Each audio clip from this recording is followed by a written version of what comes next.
Teksa vendi ynë ende nuk ka centrale eolike në operim, të dhënat e Agjencisë Kombëtare të Burimeve Natyrore tregojnë se interesi për investime është rritur, duke ju referuar shifrave nga Ministria e Infrastrukturës dhe Energjisë. AKBN bën me dije se janë 70 aplikime për ndërtimin e parqeve me erë, teksa potenciali për këtë burim energjie është i madh. AKBN bën të ditur gjithashtu se deri në fund të vitit 2025 janë nënshkruar 7 kontrata për projekte të prodhimit të energjisë nga era, që aktualisht ndodhen në fazë studimi.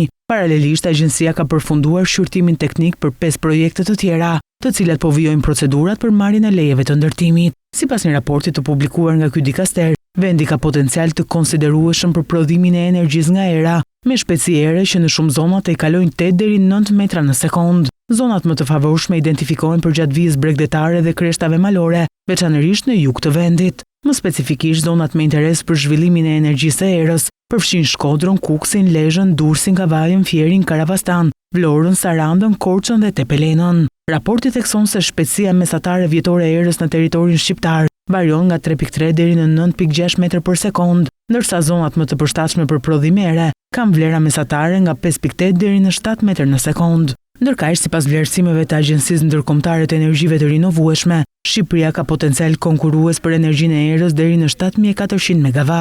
Ndërkohë, skenari i tranzicionit energjetik i organizatës parashikon që deri në vitin 2030 vendi mund të arrijë një kapacitet të instaluar prej 616 MW energji eolike.